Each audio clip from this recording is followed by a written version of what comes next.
Welcome back to the channel. I hope you're all keeping well. So we are in Budapest still. Of course, last night Ferencvaros 1, Tottenham Hotspur 2 in the Europa League. Spurs are up to second in the table. Got Spurs fan Lee with me. Lee, how are you? Did you enjoy last night? Yeah, absolutely buzzing, mate. Absolutely buzzing. Obviously, didn't think I was going to get in, but got in the end. So, all good. Really good day. To be fair. What did you make of the performance? To be honest with you, I thought it was good. I thought it was all right. I've always said, when you watch football, depending on the circumstances, if you're watching it in the ground or you're watching it on the TV, it's different, right? So from our vantage point, it was pretty good. We had a pretty good view. Kind of this end, other end, bit difficult, especially with the smoke when they're firecrackers and stuff. But great atmosphere. The Spurs fans were in really good voice as well. But I'll tell you what, some really good performances out there, I thought. But you know, it depends on your vantage, I guess. Lee, before I ask you about the starting 11, what do you make of the atmosphere? Because all of that smoke, at one point, I don't think any fan could actually see the ball. To be honest with you, I love that sort of thing. Like the tifo at the beginning, I thought was really cool. Yeah. When it going up, all the music and stuff, and then when they were all bouncing, I thought it looks really good because it's so coordinated. Yeah. Sort of thing that we would never do. Yeah. Too cringy, but I guess if you're a fan and you're in one of them sort of countries, it's always good to see. But like I say, the fireworks and stuff, you couldn't see anything, could you? Like, literally, they had to stop the game at one point. Didn't restart, did they? So yeah, but amazing to see. Really good atmosphere, I thought. They were really good fans, to be fair. Spurs are up to second in the Europa League table. How are you feeling about this competition? I love this competition.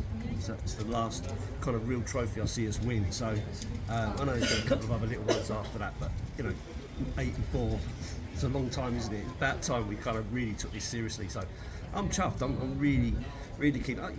Let's just see where it goes, right? Don't get too ahead of yourself. Just take every game. You know, every win is a brilliant win. So take the win, move on to the next one, see what happens. 5 wins now in our last 5 games in all competitions. How's the last couple of weeks been for you as a Tottenham fan? Well, it's been great, isn't it? I can't get my head around though is all the criticism still. Yeah. Like from pundits and stuff like that. Still criticising us. Like you don't get any credit at all. It's just crazy. For me, I think if you can win 5 games on the bounce, why not? That's great. Absolutely. You should get credit for that. Another huge game coming up against Brighton. We'll talk about that in a second. Starting 11, of course, Lancashire and Mikey Moore are in the starting 11. What did you make of Andy's selection? Well, my mate Sweary Alex wouldn't have been happy, right? Because he was all for let's have the strongest team out first, win the game, then move on. I'm always like that, but I tell you what, these last couple of weeks when he keeps making so many changes, 5 wins out of 5 as we've spoken about, but it seems to be a positive move. I know when it works out that you win games, of course, a lot of people will say, oh, he's been very clever about it.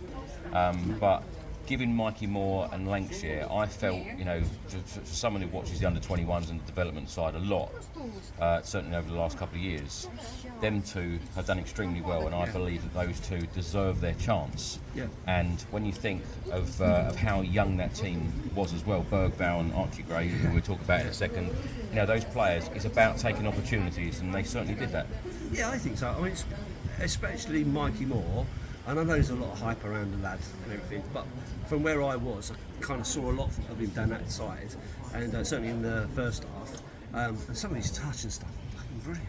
You know, really, really good, really clever play, really strong on the ball as well. Didn't get bullied, didn't look out of place. It doesn't look like a 17-year-old kid. I mean, I never looked like that at 17. I don't look like that now, but I never looked like that at 17. Do you know what I mean?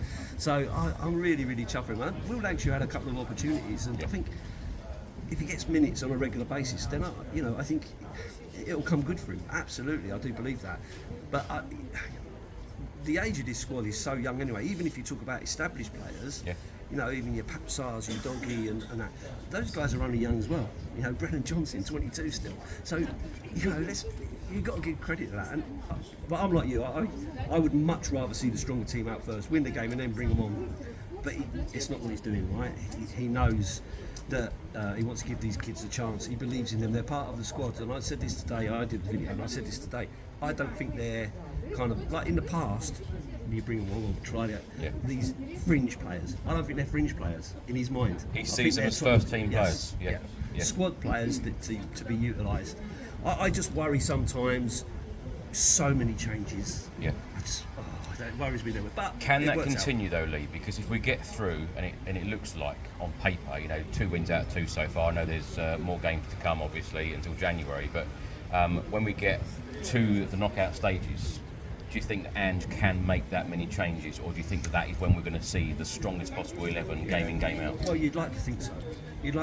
I mean, don't get me wrong, I wouldn't mind still seeing some of those youngsters come in, but I just think you've got to use them a little bit more sparingly, not necessarily all in one go. And like I say, start with a stronger team, then bring those players on if you're comfortable, if you're in a good position. But I think they'll get minutes. I wouldn't like to see like 8 or 9 changes, to be honest, from the regular team. One plus though, it was an extremely strong bench last night. Yes. So if anything was going to go wrong, and Ange said in his press conference last night that in the first 20 minutes, Ferencvaros had a good spell, but he knew, and he come out and said that we are the fittest team. There's no fitter team than Tottenham.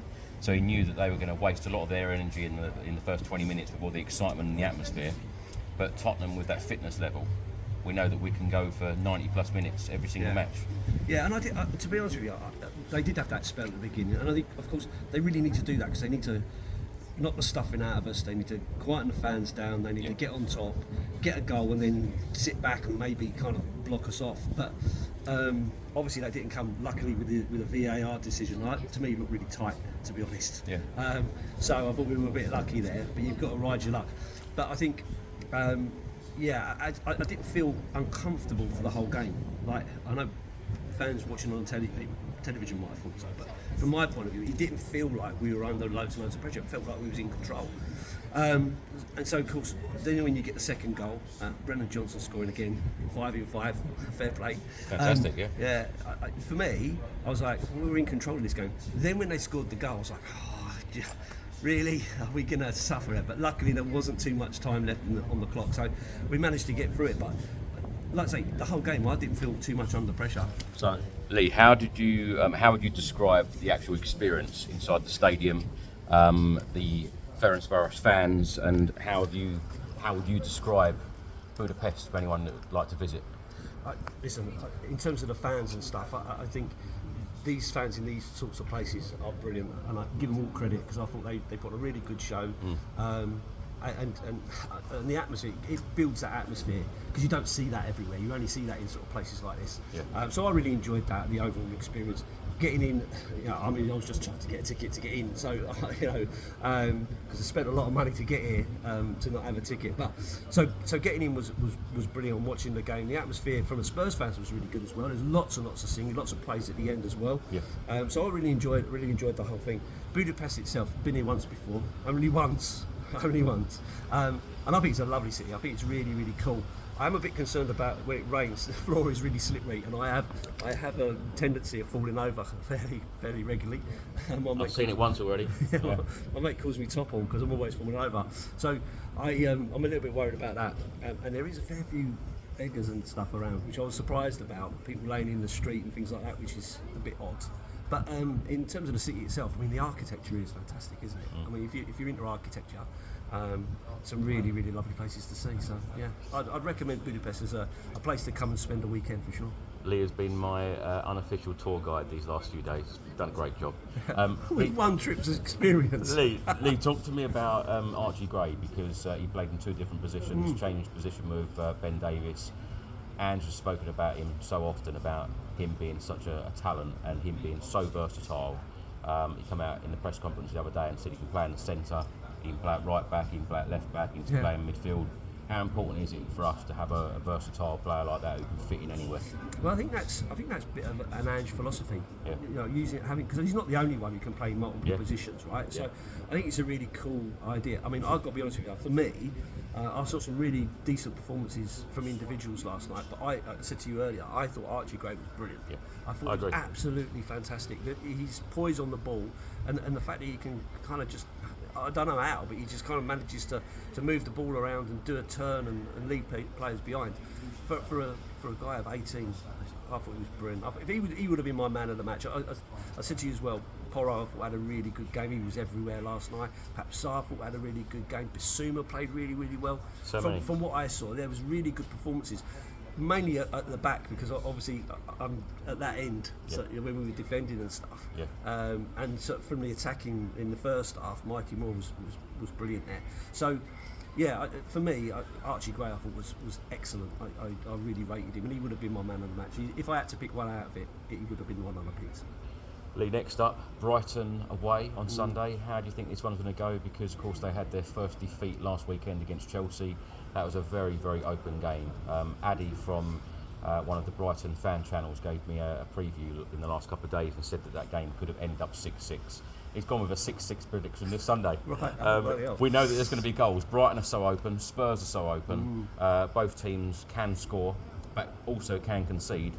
What are you thinking? Yeah, it is one of these. I think for the neutral, it's the game people want to see, right? Yeah. And it'll give us a gauge of where we are if we can keep this run going. So yeah, I think it will be open. But you like to think that we've got a stronger defence and maybe a stronger, bench or whatever. You can pull someone in that you can make a difference or whatever. So, for me, I'm looking forward to seeing it. But it'll probably be one of them games where you're watching behind your fingers at some points, right? So yeah. What's your score prediction? Well, I don't think it's going to be a 6-6. To be honest. 3-2? 3-2 Tottenham I'm going to go with. 3-2. Yeah, I was kind of thinking along those lines myself. I can see us conceding, but maybe a 3-1. Maybe a 3-1. I think we will concede, but I do think we're a bit stronger in defence. He says, touching words. Well, Lee, enjoy the rest of your trip here in Budapest. Thank you so much for showing me around. No worries. And come on, you Spurs. Come on, you Spurs.